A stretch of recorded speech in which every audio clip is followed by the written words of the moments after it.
The night begins. The golden glow of chandeliers lit the elegant restaurant, Ambrosia Royal, casting a warm sheen over its polished mahogany tables and gleaming silverware. Every inch of the place screamed opulence, from the crystal glassware to the soft hum of classical music in the background.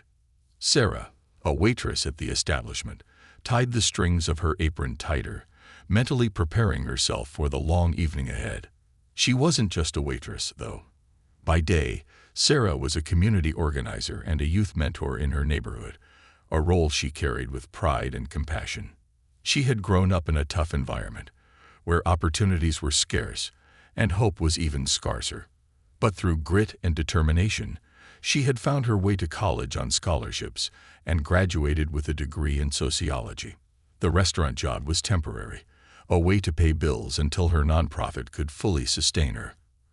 Her coworkers adored her. Sarah was always the first to volunteer to cover shifts and the last to complain when the night stretched long.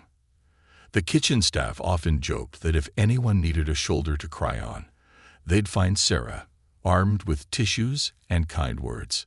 Tonight, the restaurant buzzed with its usual mix of wealthy patrons and high society types. For Sarah, it was just another shift, but she had no idea how much the night would test her resilience and grace. The arrival of trouble. By 7:30 p.m., the restaurant was nearly full. The maitre d', Thomas, approached Sarah with a grave expression. "Table 6, he said, handing her the notepad. "VIPs. They specifically requested the best service. That means you." Sarah took the notepad, glancing at the reservation name. Veronica Street James. The name alone made her stomach tighten. Veronica was a regular, notorious among the staff for her sharp tongue and impossible standards. She was the type of customer who sent back dishes for imaginary flaws and made snide comments just loud enough for the staff to hear. "Got it," Sarah replied evenly, her voice betraying no nerves. When Veronica arrived, her presence was impossible to miss. She swept into the restaurant with her entourage, 3 impeccably dressed women whose laughter was sharp and calculated. Veronica herself was a striking figure, wearing a sapphire blue dress that shimmered under the restaurant's lights. Her jewelry sparkled, but it was her expression, a mix of boredom and disdain, that drew the most attention. The maitre d' greeted her with an ingratiating smile. "Ms. Street James, welcome back. Your table is ready." Veronica barely acknowledged him, her eyes already scanning the restaurant. When her gaze landed on Sarah, a faint smirk tugged at her lips. "Mom," Veronica murmured to one of her friends. "They really are letting anyone work here these days, aren't they?" The group giggled as they took their seats, but Sarah's face remained impassive. She approached their table with her usual warmth. "Good evening, ladies. Welcome to Ambrosia Royal. My name is Sarah, and I'll be taking care of you tonight. May I start you off with our signature cocktails, or perhaps a selection of wine?" Veronica tilted her head, studying Sarah as if she were an insect under a magnifying glass. "Tell me, Sarah," she began, her voice dripping with mock sweetness, "how does someone like you end up working in a place like this? Did you wander in by mistake?" The comment stung, but Sarah's composure didn't falter. "I'm here to make sure your dining experience is exceptional, Mom," she replied calmly. The mockery escalates. As the evening wore on, Veronica's jabs became sharper. The women at her table followed her lead, emboldened by her example. "Sarah," Veronica called out loudly enough for nearby tables to hear, "we need more bread. Not that you'd know what good bread tastes like, of course." When Sarah returned with a basket of warm rolls, one of Veronica's friends deliberately knocked her water glass over. The cold liquid spilled across the tablecloth, and the woman gasped theatrically. "Oh no, I'm such a klutz," she said, laughing. "I hope the staff here knows how to clean properly." Sarah grabbed a towel to clean up the spill, ignoring the burning humiliation creeping up her neck. Veronica leaned back in her chair, smirking. "Maybe we should just leave," she mused loudly. "This place clearly isn't as high class as it used to be. I mean, just look at the help." The laughter from the table was sharp and cruel, cutting through the restaurant's otherwise serene atmosphere. Other diners began to notice, their eyes darting between Sarah and the group. Sarah focused on her breathing, reminding herself of the kids she mentored, the hope she tried to instill in them. This job was a means to an end, she told herself. These women's opinions didn't define her worth. A witness to kindness. In a quieter corner of the restaurant, an older couple observed the scene with growing disapproval. Mr. and Mrs. Grayson, regulars at Ambrosia Royale, had always been kind to the staff. They exchanged a glance, their expressions tight with discomfort. "Look at how she's handling it," Mrs. Grayson murmured to her husband. "Such dignity in the face of such cruelty." Mr. Grayson nodded. "Some people mistake kindness for weakness. But that young woman, she's stronger than all of them put together." The Graysons weren't the only ones noticing. Slowly, the mood in the restaurant shifted. While Veronica and her friends continued their tirade, the other diners began to treat Sarah with extra kindness. A gentleman at table 9 slipped her a generous tip with his bill. A young woman at table 4 made a point to thank Sarah warmly for her service. It was as if the restaurant collectively decided to counteract the venom from Veronica's table with small acts of kindness. The unraveling. Sarah delivered the entrees to Veronica's table with steady hands, but inside, she was exhausted. Every cruel word, every snide laugh had taken its toll. Still, she refused to let them see her break. Veronica, sensing that she hadn't yet pushed Sarah far enough, decided to escalate further. She took a single bite of her steak and frowned dramatically. "This is unacceptable," she declared, pushing the plate away. "Take it back." Sarah hesitated for a moment before nodding. "Of course, ma'am. I'll have the kitchen prepare another for you right away." As Sarah walked away, Veronica leaned toward her friends. "She probably can't even afford to eat the scraps off our plates," she whispered, loud enough for Sarah to hear. Sarah paused mid-step, gripping the plate tightly. For a brief moment, she considered walking out of the restaurant and never coming back. But she thought of the kids at her community center, the faces of those who looked up to her as a role model. She straightened her back and kept walking. The first hint of a twist. Unbeknownst to Veronica and her friends, someone else had entered the restaurant. A man in his late 40s wearing an understated suit. His sharp eyes took in the scene immediately, from the group's loud laughter to Sarah's unwavering professionalism. He seated himself quietly at a small table near the bar, observing with interest. When the maitre d' approached him, the man held up a hand. "No need to fuss. I'm just here to enjoy the ambience." But there was a gleam in his eye, and as he watched Sarah gracefully navigate the room, it was clear he wasn't just there for dinner. The stranger observes. The stranger leaned back in his chair, his sharp eyes watching Sarah with an intensity that seemed almost calculating.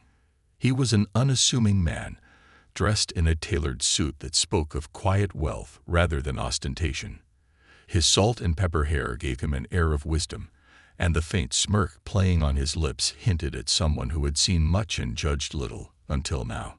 As Sarah walked past him, balancing a tray laden with dishes, the man tilted his head slightly.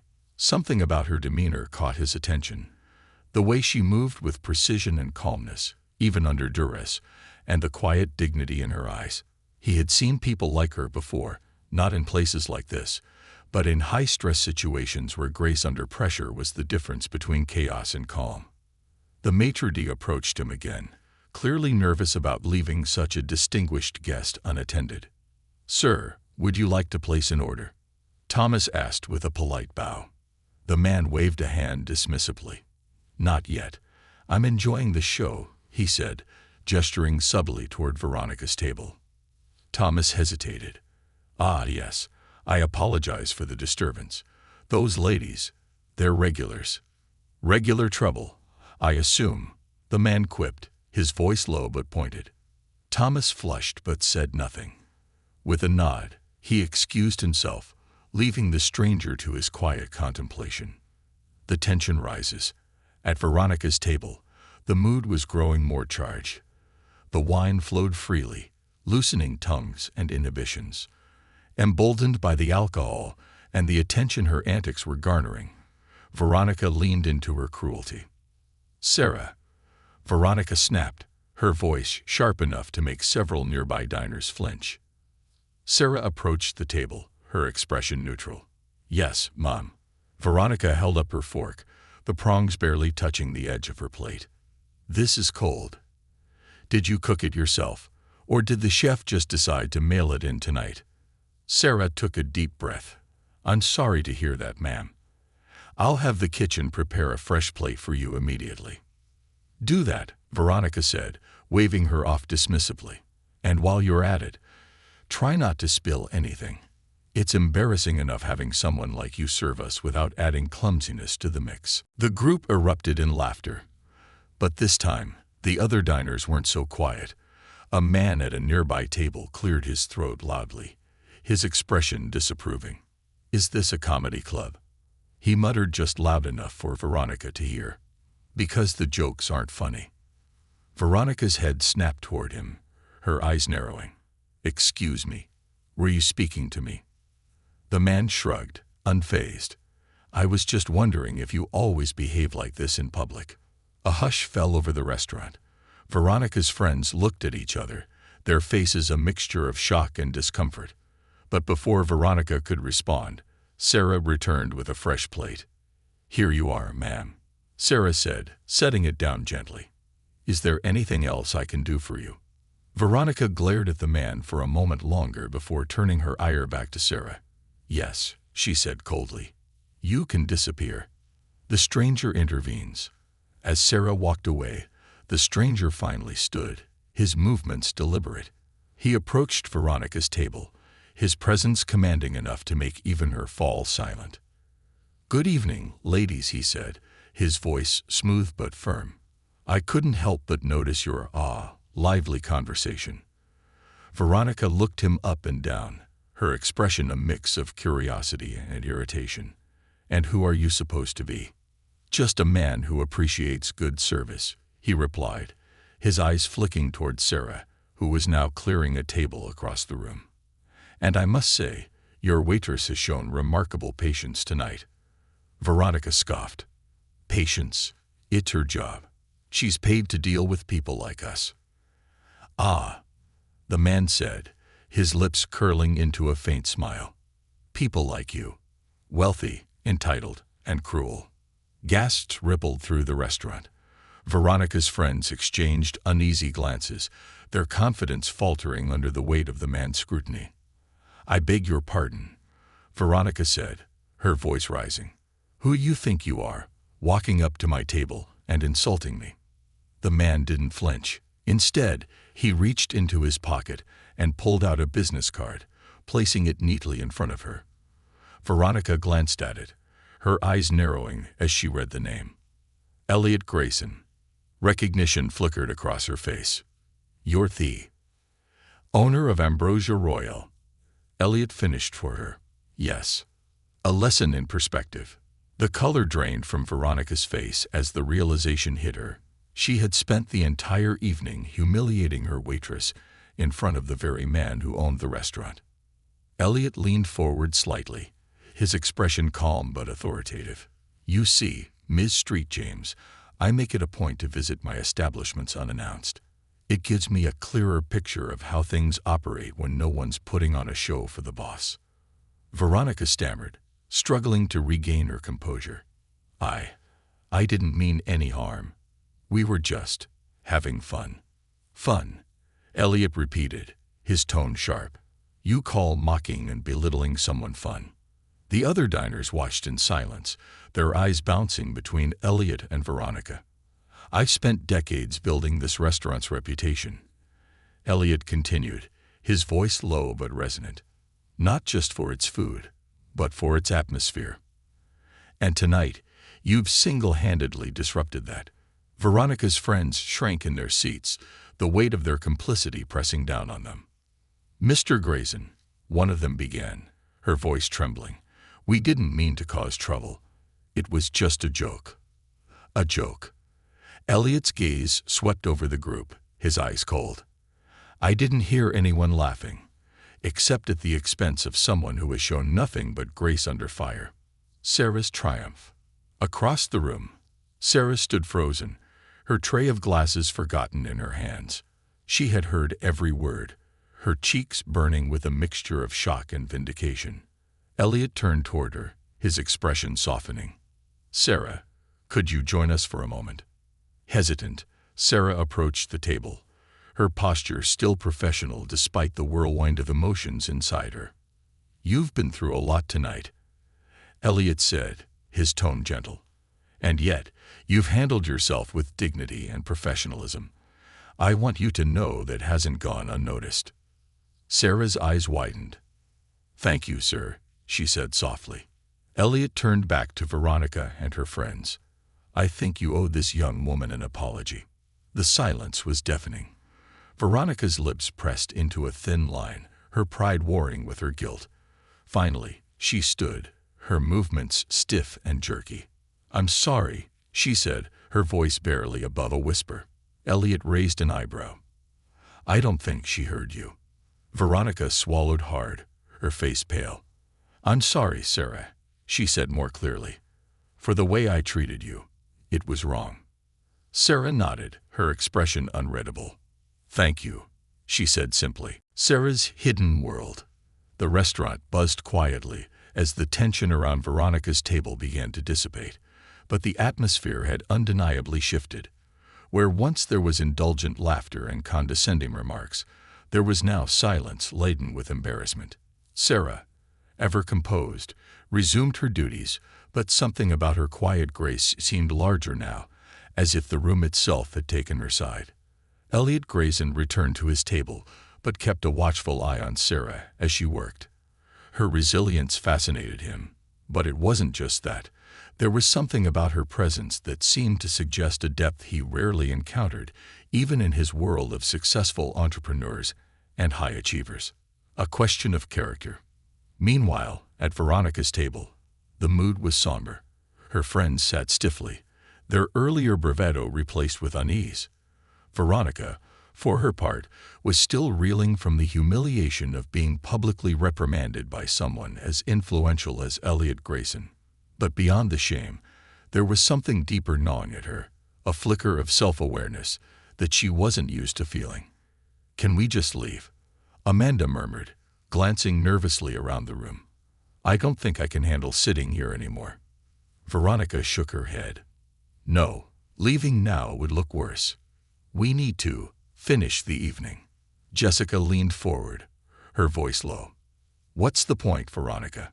Everyone's already made up their minds about us. Veronica's eyes flickered toward Sarah, who was smiling kindly at a couple as she delivered their desserts. The sight sent a strange pang through her chest. Guilt, maybe, or something uncomfortably close to envy. How could someone so mocked and belittled still carry herself with such poise? How could someone who had every reason to retaliate show nothing but kindness? I'll fix this, Veronica muttered, though she wasn't sure how. The stranger's offer. As Sarah carried a tray of empty plates back to the kitchen, Elliot intercepted her near the door. A moment, if you would, Sarah. She stopped, surprised but not nervous. Of course, Mr. Grayson. Elliot gestured toward an empty table near the bar. Please, sit with me for a moment. Sarah hesitated. The idea of sitting down during a shift, especially with the restaurant's owner, felt strange. But something about Elliot's demeanor, calm, yet insistent, made her comply. She set down the tray and joined him. You've handled tonight with incredible grace, Elliot began, his voice warm. I've seen people in far less stressful situations crumble, but you stayed composed. Sarah offered a modest smile. It's part of the job, sir. People come here expecting perfection, and it's my role to provide it. Is that all it is to you? Elliot asked, his gaze piercing. Just a job. Sarah hesitated. She wasn't used to talking about herself, especially not in this kind of setting. It's more than that, I suppose. Working here helps me support what I'm really passionate about. And what's that? Elliot leaned forward, genuinely curious. Sarah's eyes lit up, and for the first time that evening, she allowed herself to relax.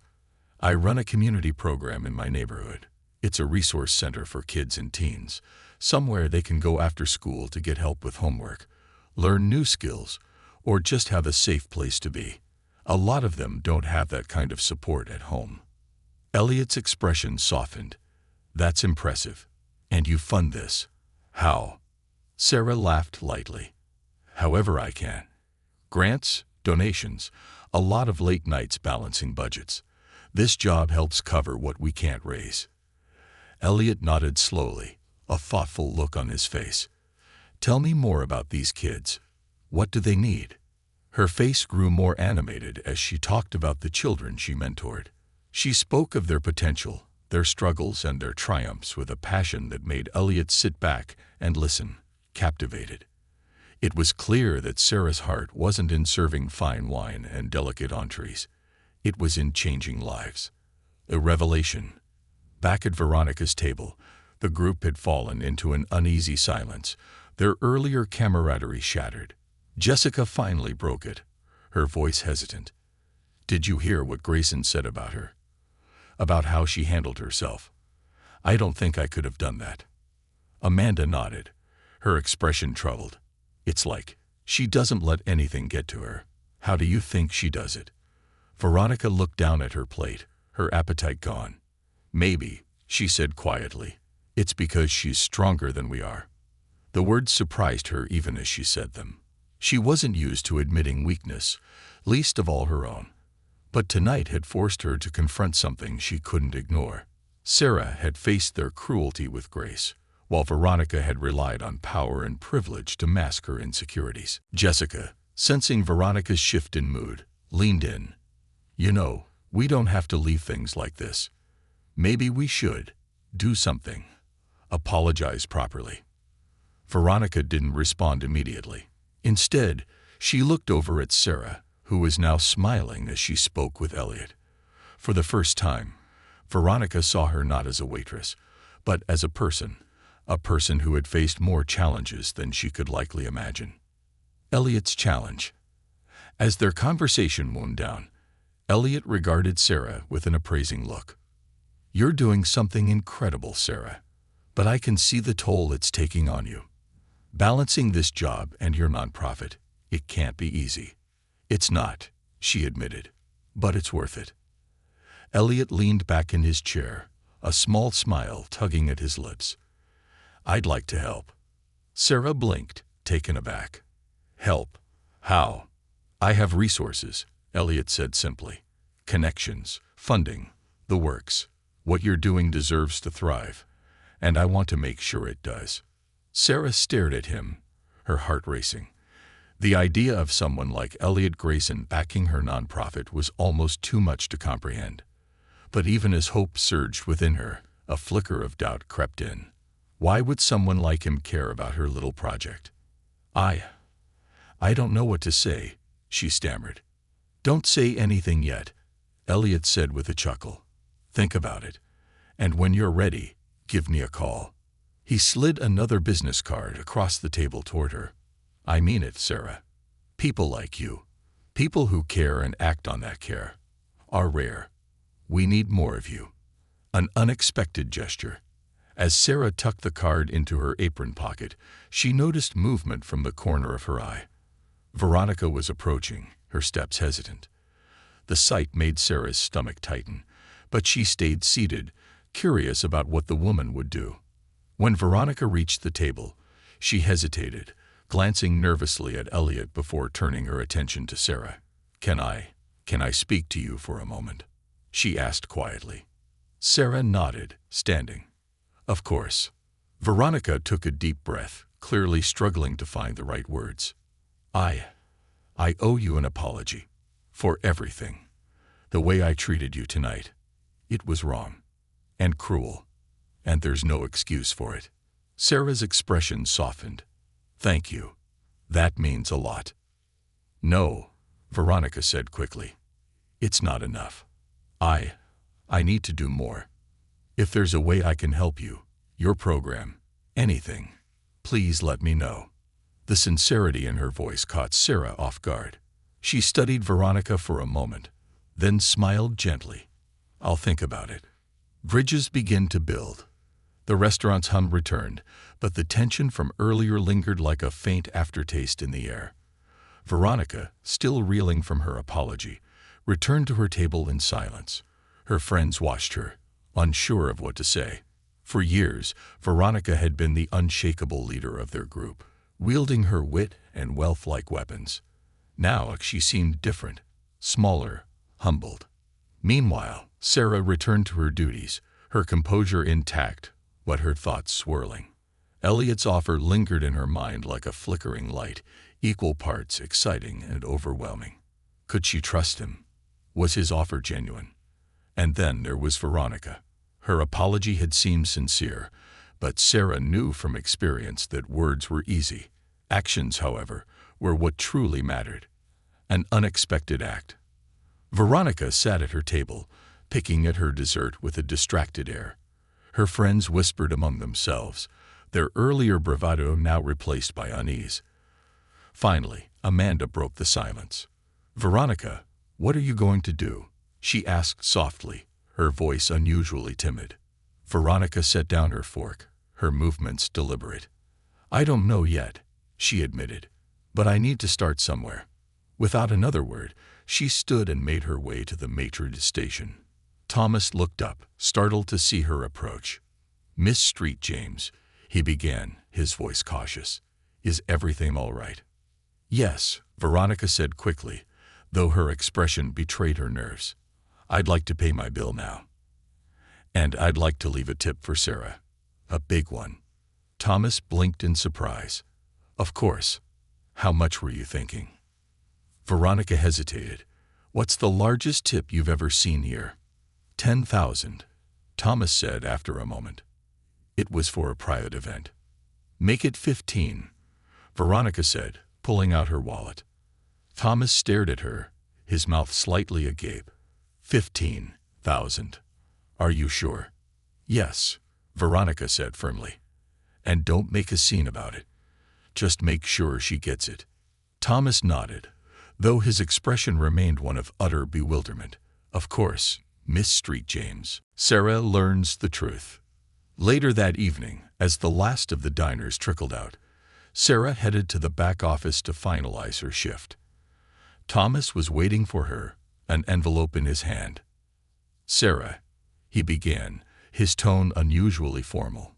I need to speak with you. She frowned. Is something wrong? Quite the opposite. He handed her the envelope. A guest left this for you. Sarah opened it cautiously, her eyes widening as she read the note inside. Sarah, this is just a small gesture to acknowledge how extraordinary you are.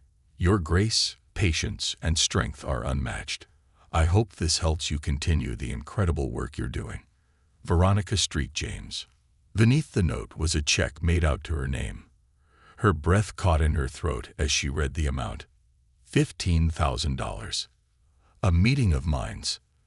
The next day, Sarah sat at her small desk in the modest office of her community center. The sound of children laughing and playing filtered in through the open windows. The check lay on her desk, staring up at her like an impossible dream.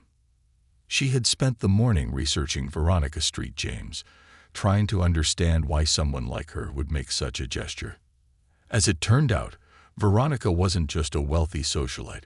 She was also a board member of several philanthropic organizations, though her contributions were largely financial rather than hands-on. The realization gave Sarah pause. Perhaps Veronica's actions weren't as shallow as they seemed. Her thoughts were interrupted by a knock at the door. She looked up to see Elliot Grayson standing there, his demeanor as calm and collected as ever. Mr. Grayson, Sarah said, rising to her feet. This is unexpected. Please, call me Elliot, he said with a smile. And I hope you don't mind the unannounced visit. I wanted to see your center for myself. Sarah gestured for him to come in, her nerves prickling. Of course. It's nothing fancy, but it gets the job done. Elliot looked around the small office, taking in the faded posters, the the stacks of books, and the cluttered bulletin board filled with photos of smiling children. "This is more than a center," he said after a moment. "It's a lifeline." Sarah felt a swell of pride, but kept her tone modest. "We do what we can, but there's always more to be done." Elliot nodded. "I'd like to help with that." The proposal. Over the next hour, Sarah gave Elliot a tour of the center. She showed him the classrooms where kids received tutoring, the small kitchen where volunteers prepared snacks, and the makeshift library stocked with donated books. Everywhere they went, children and staff greeted Sarah with warm smiles, their affection for her evident. As they returned to her office, Elliot took a seat across from her desk. "Sarah, what you've built here is extraordinary. But I can see that you're operating on a shoestring budget." "We are," Sarah admitted. "Most of our funding comes from small grants and donations. We stretch every dollar as far as it'll go, but it's not easy." Elliot leaned forward, his expression earnest. "I want to offer you a partnership. Let me connect you with my network, corporate sponsors, wealthy donors, resources that can take this center to the next level." Sarah stared at him, her heart pounding. "Why?" she asked, her voice barely above a whisper. "Why would you do this for me?" "Because I believe in you," Elliot said simply. "You're exactly the kind of person this world needs more of. And because I've spent my life building businesses, but I've never built something that truly mattered. This matters." Tears pricked Sarah's eyes, but she blinked them away. "I don't know what to say." "Say yes," Elliot said with a grin. "And let's make something incredible together. An unlikely ally." As Sarah considered Elliot's offer, another figure approached the community center. Veronica Street James stood outside, her perfectly tailored coat a stark contrast to the modest building. For a moment, she hesitated, unsure if she should go inside. But then she remembered Sarah's face, the quiet strength she had shown, and the way her apology had been met with grace rather than scorn. Taking a deep breath, Veronica pushed open the door. The sound of her heels echoed in the small entryway, drawing the attention of Sarah and Elliot. Sarah's eyes widened slightly at the sight of her, but she quickly composed herself. "Veronica," she said, her tone polite but guarded. "What brings you here?" "I came to see your center," Veronica said, her voice softer than usual. "And to talk, if you'll let me." Sarah glanced at Elliot, who gave her a small nod before stepping aside. "I'll give you two some privacy," he said, excusing himself with a knowing smile. Once they were alone, Veronica took a deep breath. "I meant what I said in my note, Sarah. I'm sorry for how I treated you. And I want to do more than apologize. I want to help." Sarah crossed her arms, her expression unreadable. "Why the sudden interest?" Veronica hesitated, then said, "Because you showed me something I've been missing for a long time. Compassion, resilience, purpose. I've spent my life chasing things that don't matter, and you've built something that does. I want to be a part of that." Sarah studied her for a long moment, then nodded slowly. "All right, let's talk." Stepping into Sarah's world, Veronica Street James wasn't accustomed to being out of her comfort zone. Her world revolved around opulent galas, designer clothes, and carefully curated social circles. Yet here she was, standing in the middle of Sarah's bustling community center, wearing flats for the first time in years, and feeling completely out of place. Children darted past her, their laughter ringing out as they chased each other down the narrow hallway. Volunteers bustled about, carrying trays of snacks and setting up folding chairs in the activity room. The walls were adorned with bright, hand-painted murals, depicting scenes of hope and resilience. The center had an energy, a heartbeat, that Veronica found both overwhelming and magnetic. Sarah stood nearby, watching her with quiet amusement. "It's a lot to take in, isn't it?" Veronica nodded, a small awkward smile tugging at her lips. "It's different from what I'm used to." "That's the point," Sarah replied gently. "Ready for the tour?" Veronica squared her shoulders and followed Sarah as she began to walk. Learning the ropes, Sarah led Veronica through the various parts of the center, explaining each space's purpose. The tutoring room was filled with mismatched desks and chairs where volunteers helped children with their homework. The kitchen, though small and outdated, bustled with activity as volunteers prepared snacks and meals for the kids. The recreational area doubled as a safe space for creative expression, with art supplies and musical instruments scattered across the tables. And this, Sarah said, leading Veronica to a small office, is where the magic, or chaos, happens. Budgeting, planning, grant applications, you name it, we do it here. Veronica stepped inside, her eyes scanning the cluttered desk and the bulletin board filled with photos of smiling children. You do all this on your own? Not entirely, Sarah said. I have a few volunteers who help with the admin work, but most of it falls on me. It's a labor of love, but it's also exhausting. Veronica ran her fingers along the edge of the desk, a thoughtful look on her face. I had no idea how much goes into something like this. It's not glamorous, Sarah said with a shrug, but it's worth it. Facing reality. As the day progressed, Veronica shadowed Sarah, observing how she interacted with the children and volunteers. Sarah's warmth and patience were evident in every conversation, whether she was helping a child solve a tricky math problem or comforting a volunteer who was overwhelmed. At one point, Sarah introduced Veronica to a boy named Malik, who was working on an art project in the recreation room. Malik was 10 years old, with bright eyes and a shy smile. This is Ms. Veronica, Sarah said. She's visiting the center today. Hi, Malik said softly, his eyes darting between Sarah and Veronica. Hi, Malik, Veronica said, kneeling down to his level. What are you working on? Malik held up his drawing, a colorful depiction of a superhero with a cape and a shield. It's a superhero. He's protecting the city. Veronica smiled. I like it. He looks strong. He is, Malik said. He keeps everyone safe. Veronica's smile faltered as she realized the significance of Malik's words. This wasn't just a drawing. It was a reflection of the hope this center provided. For children like Malik, this place was their superhero, their shield. A moment of reflection. Later that evening, as the children began to leave, Veronica found herself sitting alone in the activity room. She had spent the day immersed in a world so far removed from her own, and it had left her reeling. She thought about Sarah, who carried the weight of this center on her shoulders, and the children, who relied on it for safety, support, and hope. She pulled out her phone and stared at the blank screen. For years, her social media had been a carefully curated highlight reel of her life. Glamorous events, luxury vacations, and designer outfits. But as she sat there, the thought of posting another superficial photo felt hollow. Before she could dwell on it further, Sarah approached, holding 2 steaming cups of coffee. Thought you might need this, she said, handing one to Veronica. Thanks, Veronica said, taking a sip. She hesitated before speaking again. I don't know how you do it. Do what?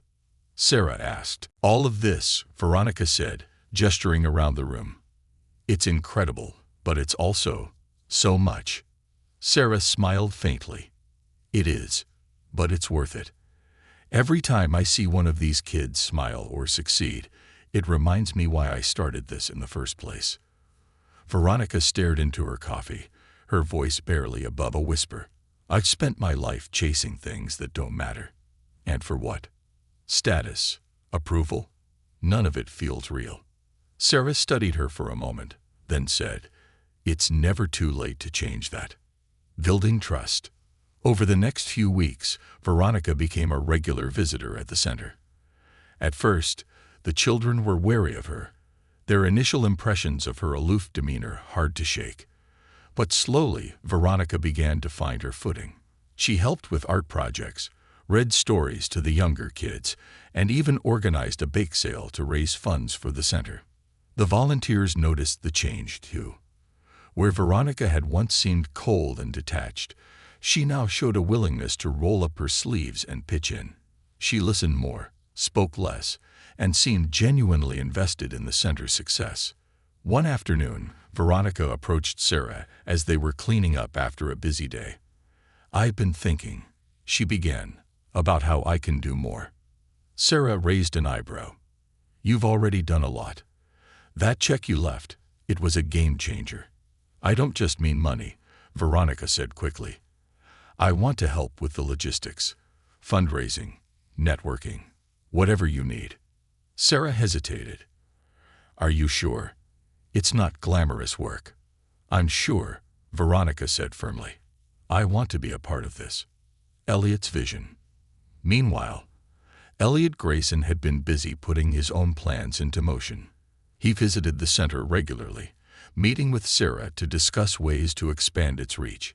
His connections in the corporate world proved invaluable, securing sponsorships and donations that would have been impossible for Sarah to obtain on her own.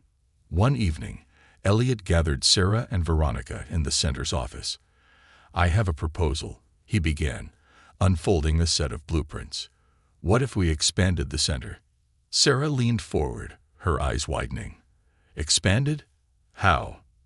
"With the funds we've raised so far and some additional investments from my network," Elliot said, "we could renovate this building, add more classrooms, upgrade the kitchen, and even create an outdoor play area.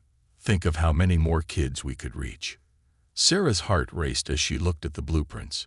It was everything she had dreamed of but never thought possible. "This is incredible," she said, her voice thick with emotion. "But it's also a lot. Are we ready for something this big?" "We will be," Elliot said confidently. "With your leadership, Sarah, and Veronica's growing involvement, I believe we can make this happen." Veronica smiled. "Count me in, whatever it takes." A new beginning. As the plans for the center's expansion began to take shape, Sarah, Elliot, and Veronica found themselves working together in ways none of them had anticipated. For Sarah, it was a chance to see her dreams realized on a scale she had never imagined.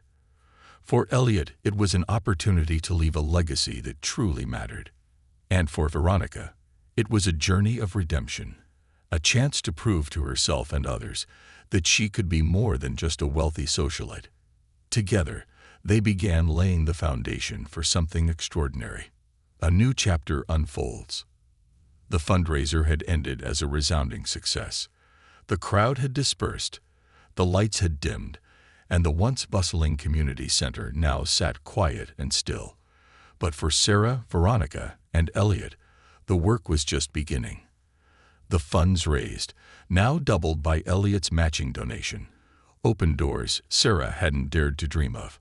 It wasn't just about upgrading the center, it was about solidifying its future. The day after, seeds of change. Sarah arrived at the center early the next morning, still buzzing from the previous night.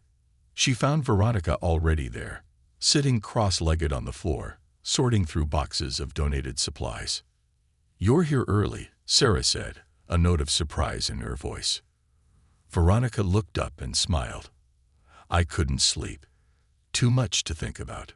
Sarah chuckled. "That makes two of us." They worked side by side for a while, the silence between them comfortable. Veronica eventually broke it, her voice hesitant. "Last night, I saw how much this place means to everyone. Not just the kids, but the volunteers, the parents. It's a lifeline. That's why I started it," Sarah said, her tone soft. "Growing up, I didn't have a place like this. I wanted to make sure these kids did." Veronica paused, her hand stilling over a stack of notebooks. "I didn't grow up like you," she admitted. "I had everything I could ever want. Except purpose. It's only now, working with you, that I realize how empty my life was." Sarah looked at her, her expression thoughtful.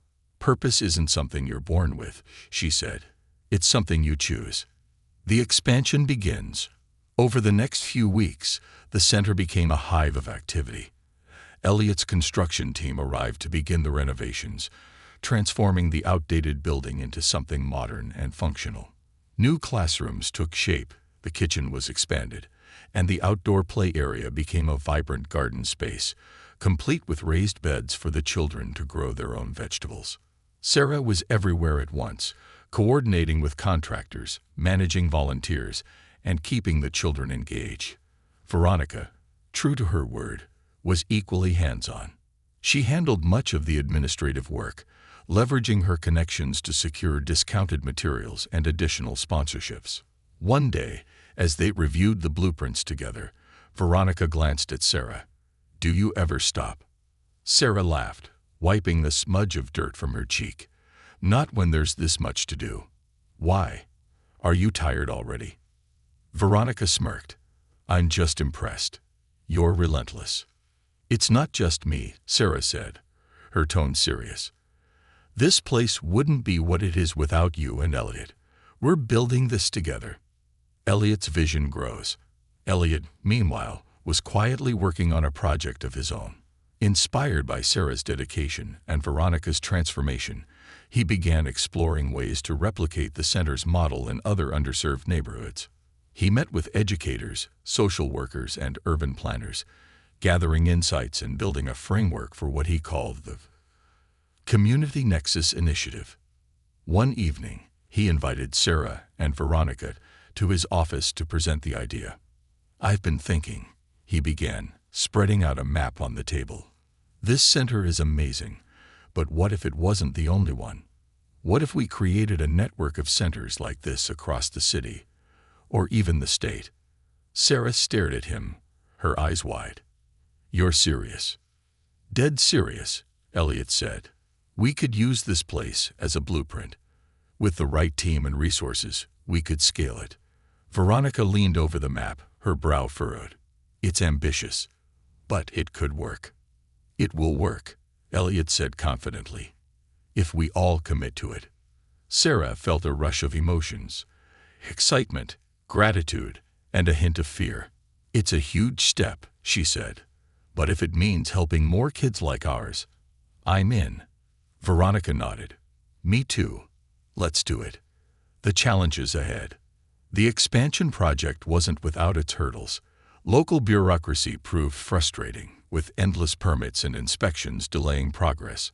Some neighborhoods resisted the idea of new centers, fearing increased traffic or disruption. And there were moments when the sheer scale of the project overwhelmed even Sarah's unshakable resolve. One afternoon, as Sarah sat at her desk buried under paperwork, Veronica walked in carrying 2 cups of coffee. "You look like you're about to implode," Veronica said, setting a cup in front of Sarah. Sarah sighed, running a hand through her hair. "It's just a lot. The budget, the permits, the staff training. It feels like it's never ending." Veronica sat across from her, a rare seriousness in her eyes. "You don't have to do it all alone, you know. That's what we're here for." Sarah smiled tiredly. "I know. It's just hard to let go sometimes."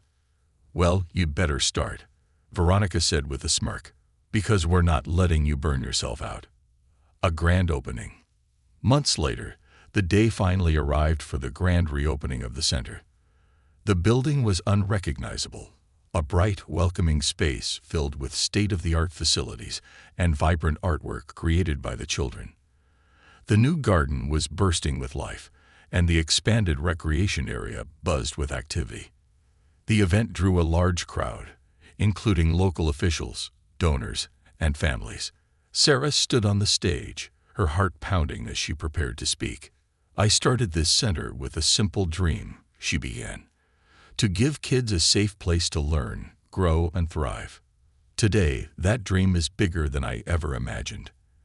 And it's thanks to all of you." She glanced at Veronica and Elliot, who stood in the front row. "This isn't just my vision anymore. It's ours. And together, we're going to change even more lives." The crowd erupted in applause, and Sarah felt a swell of pride and gratitude. A new purpose for all. As the festivities continued, Veronica wandered through the garden, watching the children play. For the first time in years, she felt at peace. This wasn't the life she had planned for herself, but it was the one she had found. And it felt right. Elliot approached her, his hands in his pockets. "You've changed, he said. "So have you," Veronica replied with a smile. "This whole thing was your idea." Elliot shrugged. "Maybe. But you made it happen." Veronica looked back at the children. "I think we all did." Looking ahead, the success of the center marked the beginning of a new chapter for all three of them. Sarah continued to lead with unwavering passion, balancing the demands of the center with her newfound role in Elliot's initiative. Veronica became a key advocate for the project, using her influence to secure funding and support. And Elliot, for the first time in his life, felt like he was building something that truly mattered. Together, they forged a partnership built not on wealth or status, but on shared purpose. And as they looked ahead to the future, they knew that this was only the beginning. The ripple effect. The grand reopening of Sarah's community center marked a turning point not only for the children it served, but also for the three unlikely allies who had come together to make it happen. Over the following months, the center became a beacon of hope in the neighborhood, its influence extending far beyond its walls. The growth of a vision. Elliot Grayson's Community Nexus initiative began to take shape. Using Sarah's center as the model, he worked tirelessly to launch similar facilities in other underserved areas. His corporate connections proved invaluable, securing partnerships with major sponsors, local businesses, and even government programs. But Elliot knew that the heart of the initiative was not in the funding, it was in the people. "This only works if we find the right leaders," Elliot said during one of their meetings at the center. "People like you, Sarah. People who care about the community and have the resilience to handle the challenges." Sarah, who had taken on an advisory role in the initiative, nodded. "They're out there. We just need to give them the tools to succeed." Veronica leaned back in her chair, a thoughtful look on her face. "And we need to tell their stories. If people see the impact these centers have, they'll want to be part of it." Elliot smiled. "That's where you come in, Veronica." Veronica's new role. Veronica had transformed in ways she hadn't thought possible. Gone were the days of empty social events and hollow displays of wealth. She had found a purpose in the initiative, using her skills in public relations and event planning to amplify its reach. She organized fundraisers, press events, and community workshops, her passion shining through in every project. One of her most ambitious ideas was a documentary series showcasing the lives changed by the centers. She enlisted the help of a production team to film interviews with children, parents, and volunteers. The stories they captured were raw and powerful. A single mother who had found a job through the center's resources, a teenager who had discovered her talent for coding, a young boy who had overcome his fear of public speaking. "This isn't just about raising funds," Veronica explained during a meeting with potential donors. "It's about showing the world what's possible when we invest in people." The documentary premiered at a local theater, drawing a crowd that included city officials, philanthropists, and media outlets. By the end of the screening, there wasn't a dry eye in the room. "That," Elliot whispered to Veronica as the audience erupted into applause, "was brilliant." Challenges and setbacks. Despite their success, the road was far from smooth. Bureaucratic red tape slowed the opening of new centers, and not all communities welcomed the initiative with open arms. Some saw it as an intrusion, a reminder of promises unfulfilled by countless other programs. One particular neighborhood, Briarwood, became a flashpoint for controversy. Residents were skeptical of the center's intentions, fearing it would gentrify the area and displace longtime families. Protests erupted, and the project faced delays as local leaders debated its merits. Sarah insisted on visiting Briarwood herself. "We need to listen," she told Elliot and Veronica. "We can't help them if we don't understand their concerns." At a town hall meeting, Sarah stood before a packed room of residents, her voice calm but resolute. "I understand your fears," she began. "You've been let down before. But this isn't about taking anything from you. It's about giving your children the opportunities they deserve. We're here to work with you, not against you." Her words sparked a dialogue, and over the next few weeks, Sarah worked tirelessly to build trust with the community. Slowly, the protests gave way to cautious optimism, and the Briarwood Center moved forward with the residents' input shaping its programs. The center that started it all. Back at the original center, the transformations continued. Malik, the shy boy with the superhero drawings, had become one of the center's brightest stars. His artwork was now displayed prominently in the recreation room, and he had taken on a mentorship role, helping younger children explore their creativity. One afternoon, as Sarah walked through the garden, she found Malik sitting on a bench, sketching furiously. "What are you working on?" she asked, sitting beside him. He held up his sketchpad, revealing a detailed drawing of the center surrounded by flowers, trees, and happy children. "It's how I see this place," he said. "Like a big superhero." Sarah smiled, her heart swelling with pride. "You know, Malik, you're part of what makes this place special." Malik beamed, his confidence growing with each passing day. The gala, a celebration of change. To celebrate the initiative's first year, Veronica organized a gala at the city's largest event venue. It was a night of reflection and gratitude, bringing together donors, community members, and the children whose lives had been changed. The theme of the evening was Planting Seeds, Growing Futures, a nod to the gardens that had become the signature feature of every center. Sarah, Elliot, and Veronica stood together on the stage, each taking a moment to address the crowd. "This isn't just about buildings or programs," Sarah said, her voice steady. "It's about people, about giving every child the chance to dream and succeed." Elliot followed, his tone thoughtful. "I've built businesses, but nothing compares to this. This is a legacy worth leaving." Finally, Veronica spoke, her voice filled with emotion. "A year ago, I didn't know what purpose felt like. Now, I can't imagine my life without it. Thank you for being part of this journey." As the evening wound down, Sarah, Elliot, and Veronica stood together, watching as guests mingled and shared stories. "Look at what we've built," Veronica said softly. "And it's only the beginning," Sarah replied, her eyes shining with determination. A legacy of hope. In the years that followed, the Community Nexus initiative expanded beyond the city, creating a network of centers that became pillars of their communities. Each one bore the fingerprints of Sarah's vision, Elliot's leadership, and Veronica's passion. Together, they had created something far greater than themselves, a legacy of hope and opportunity for generations to come. And though the challenges never disappeared, neither did their resolve. They had learned that true change wasn't about wealth or power. It was about people coming together, believing in one another, and choosing to make a difference. In the end, that choice changed everything.